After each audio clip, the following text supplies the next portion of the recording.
afternoon, everyone. I'm Alan Lazo, Executive Director at the Fair Housing Council of Oregon. Hi, folks. I'm Shile Reuter, Education Outreach Director at the Fair Housing Council of Oregon. Thank you all for joining us this afternoon for our third annual mission-centered virtual fundraising event. We, of course, can't wait to see all of you in person, but we're also delighted to be here with you virtually so that we can reach everyone across the state of Oregon. We're so excited to be here with everybody so that we can talk to you about the important work that we're doing statewide. The theme of our event this year, Neighborhoods are for Everyone. And you're going to get an opportunity during this event to hear from our partners and our sponsors, so people who are helping us further our mission throughout the whole state of Oregon.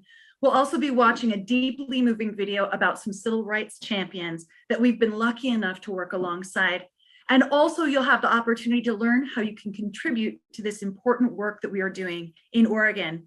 But first, Alan, would you be willing to tell us a bit more about why Fair Housing Month is so special? Thank you, Shile. And I'm grateful again to all of you for joining us for our third annual mission-centered fundraising event, Neighborhoods Are for Everyone. As you saw in our opening slides, we recognize that all of us live on the lands of Indigenous peoples.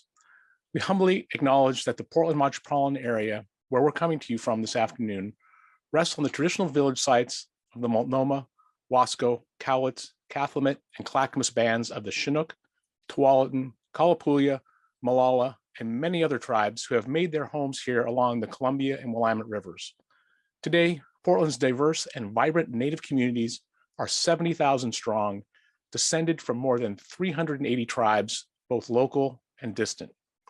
We take this opportunity to offer respectful recognition to the Native communities in our region today and to those who have stewarded this land throughout the generations.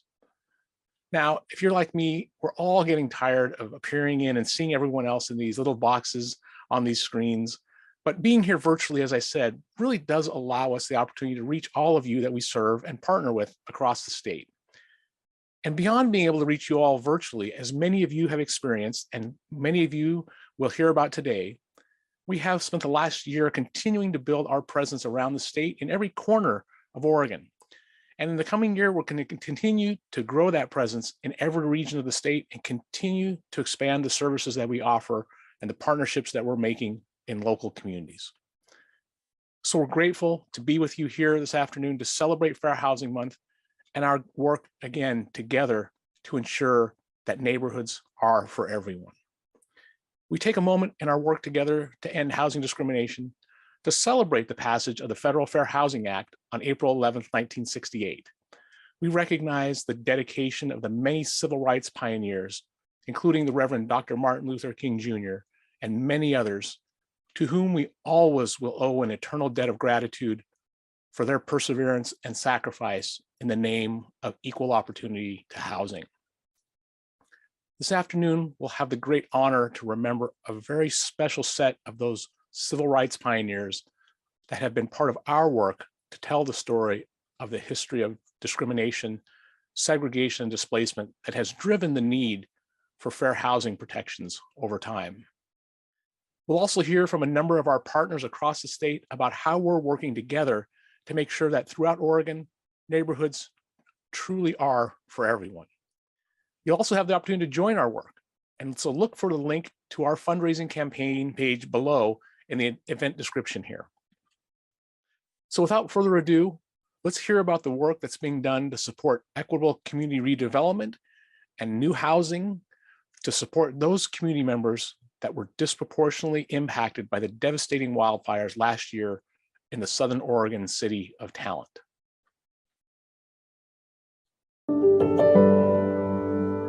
Hi, my name is Darby Ayers Flood.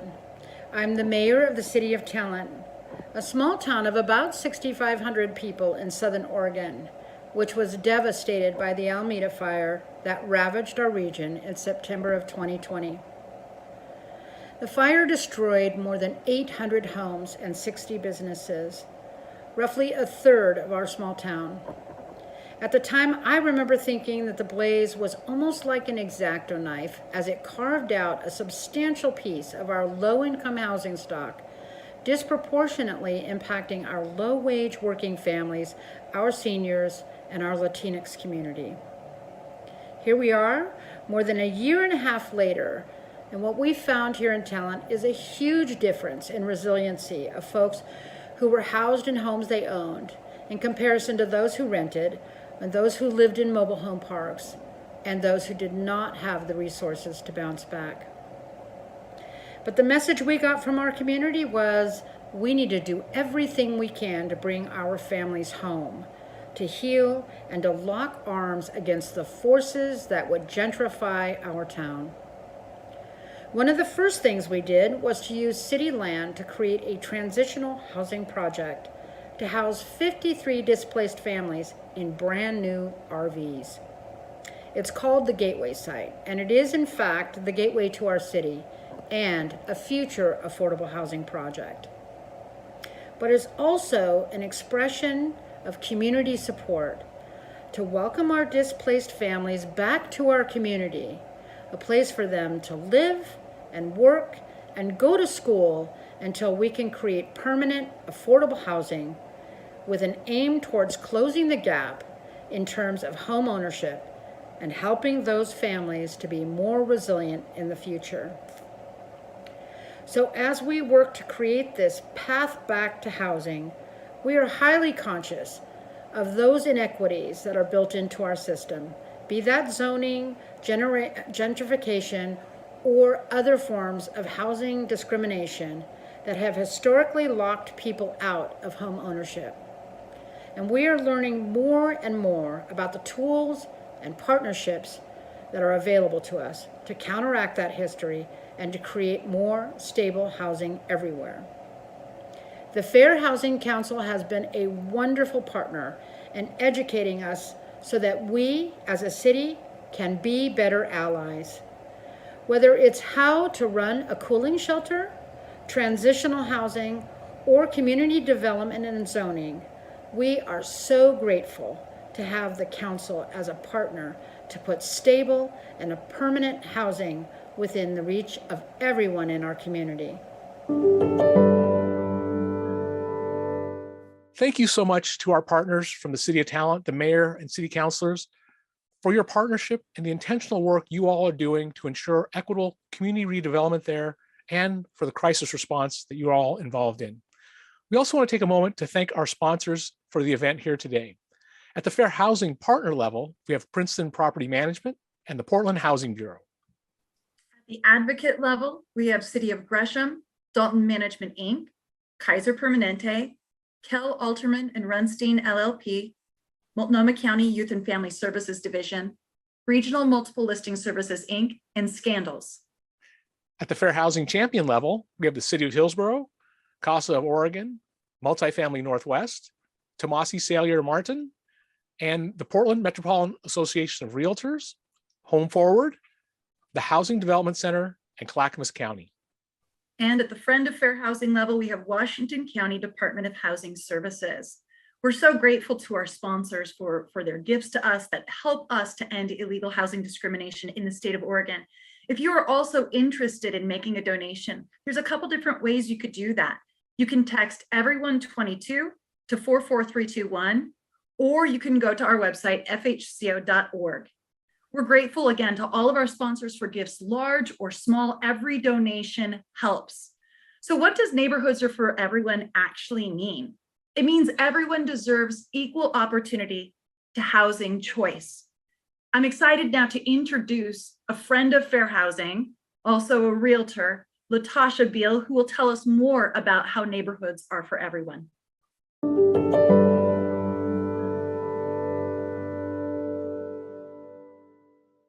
Hi, I'm Latasha Beal, realtor and the vice chair of the Oregon Realtors Diversity Key Committee.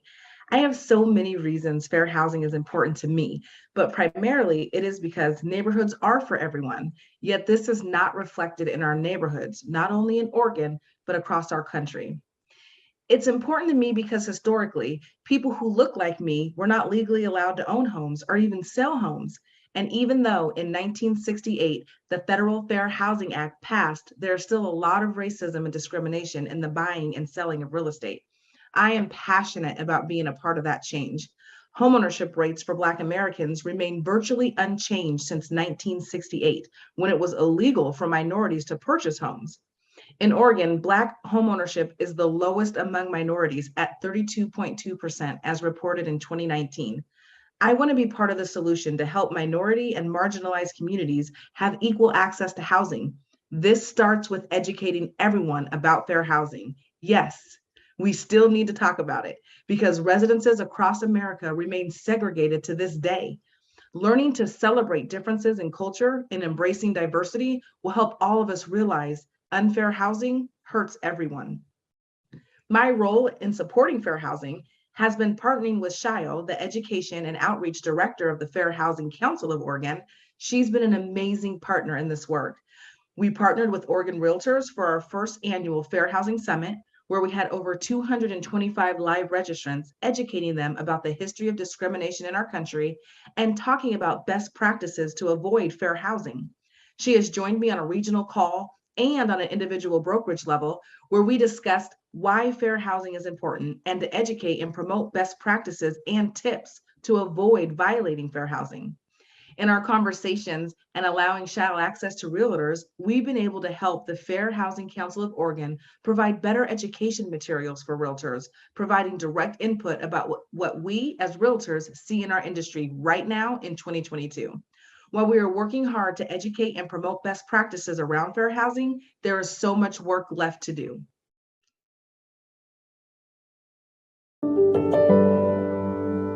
Latasha, thank you so much for speaking at our event today. I'm so grateful for the work that you do to help create housing opportunity in Oregon. And I look forward to the work that we'll be doing with you in the future as well. Now, folks, I have an exciting fundraising opportunity. I wanted to let you know that the city of Gresham has agreed to match each donation that we receive for $250 up to a total of $2,000. So this is a donation match. For every $250 that someone donates, they will match up to $2,000. So exciting. So how you can donate, you can text everyone22 to 44321 or go to our website, fhco.org. And we want to thank those who have already donated to help us further our mission. Now, I want to introduce you to our next speaker, Ashley Jones, for the Eastern Oregon Center for Independent Living. Ashley is helping to proactively promote housing, justice, equity, and inclusion in Eastern Oregon. I give you Ashley. Hi, my name is Ashley Jones. I'm a housing navigator in Pendleton, Oregon, and I work for EOCIL in the Cultivate Housing program. I work with specialized clients with disabilities who face housing insecurities on a daily basis. Some of my clients have been homeless for 10 years, some of them only a year. It really depends. But for each client, the situation differs, but most of them have a really hard time finding housing. So it's my job to advocate for them and help them get in. And they face a lot of barriers like criminal backgrounds, income, eviction history, credit history. And when I'm bringing these applications to landlords, it can be really difficult to even get a landlord to look at their application, let alone consider their application.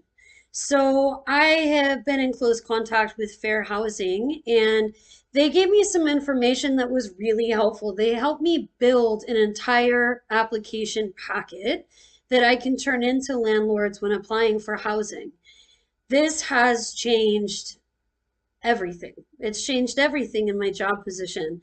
So I am able to go in person and apply to landlords using a paper application where I can provide all of the information they're looking for, their income, their rent subsidies, their criminal background, why it happened, how long ago, and what they've done to make their lives better since then. So last week, I got to help my client sign his first lease in years.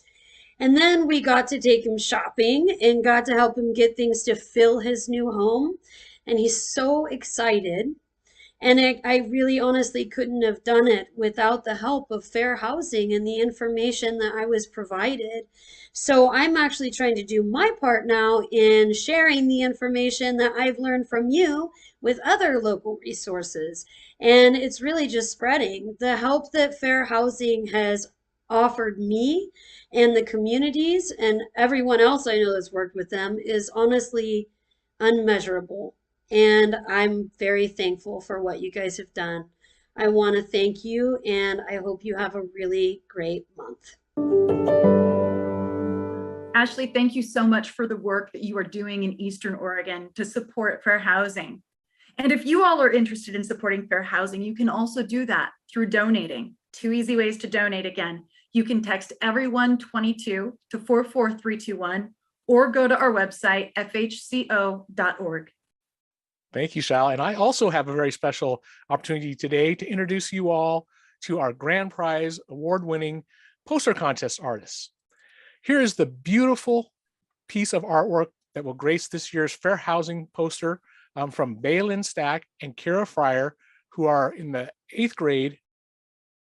If you would like your very own copy of this beautiful poster, please contact us at the email you see here on the screen at information@fhco.org, and you can get a copy for your home, a whole set for your office, or for your school. So please contact us and get this beautiful poster. Alan, I love the poster this year. It's so bright, it's so colorful, and it really speaks towards inclusion. Yeah, it really captures this theme around neighborhoods are for everyone. I also now have the distinct pleasure of introducing the next video. In this next deeply moving video, we have the pleasure of highlighting the importance of the voices of lived experience in our fight for civil rights and equal housing. These are a special group of folks that we have had the honor of working with on our bus tours of historical housing discrimination, segregation, and displacement.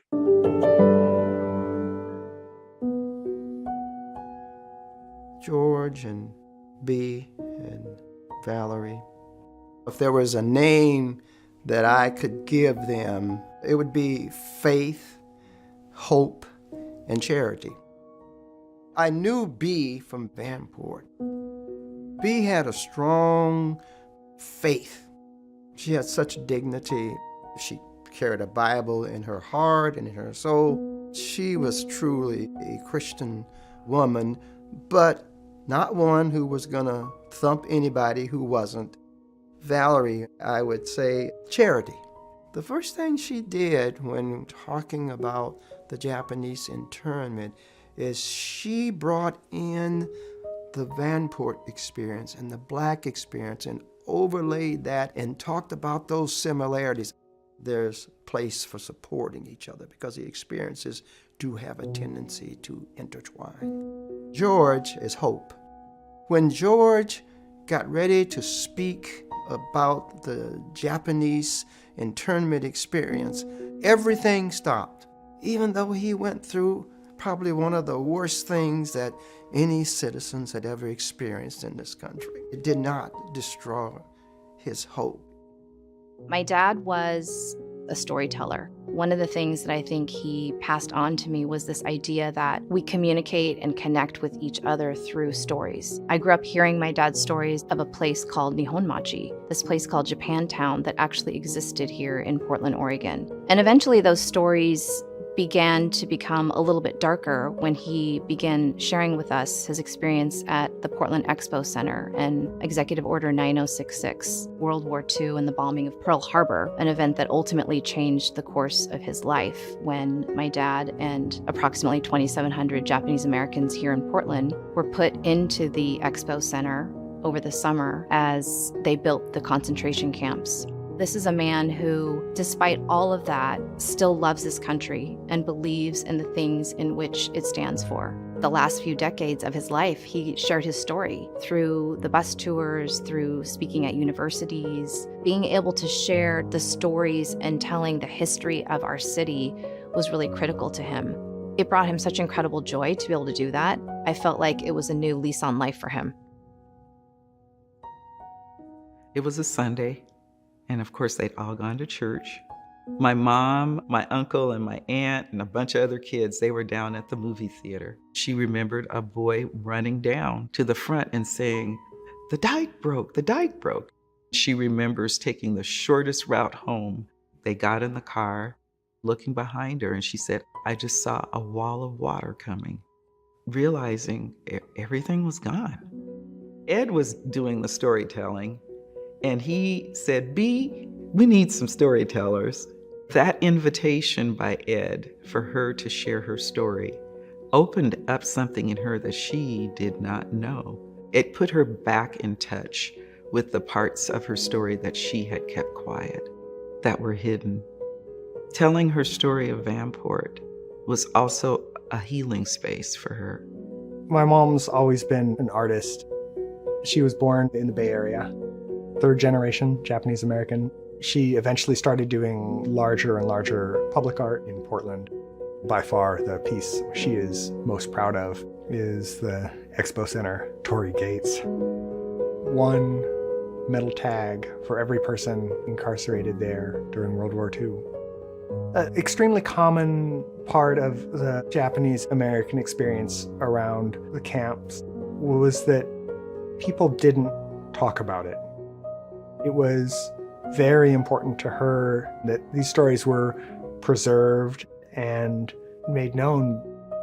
It's important to share these stories because it helps us keep our kinship with one another. When we don't know the stories, we become disconnected. We don't know our communal story. If you don't know your place in history, then you don't know yourself. And if you don't know where you've been, you sure are not going to know where you're going.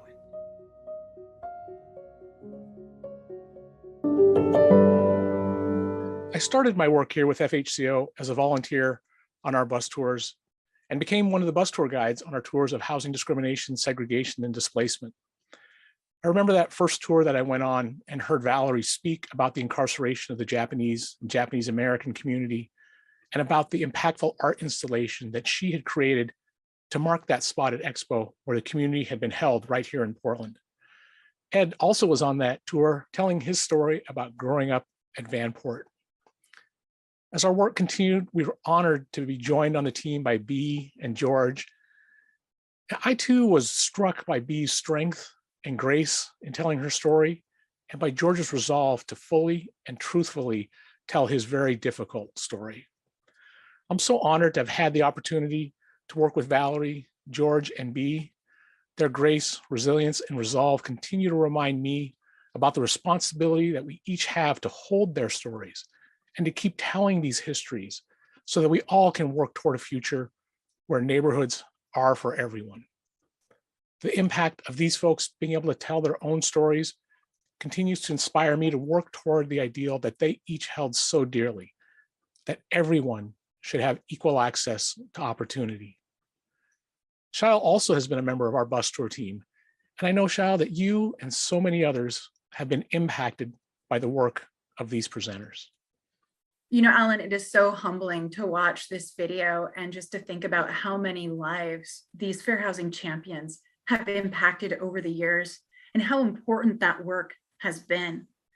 If you want to help support the Fair Housing Council of Oregon and the work that we do, again, there's two easy ways to donate to us.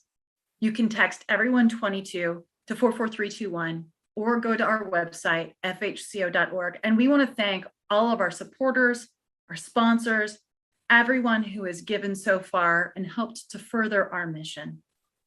Yeah, thank you so much, Shail. And thank you all for joining us in the fight for fair housing. As you've heard this afternoon from fair housing champions that are currently in this fight and all those that are no longer with us, we're called to continue to work to fight for equal housing and to ensure that truly neighborhoods are for everyone. Thank you all again for attending this third annual mission-centered fundraising event. We look forward to seeing you, hearing from you, and being with you again all very soon. Thank you.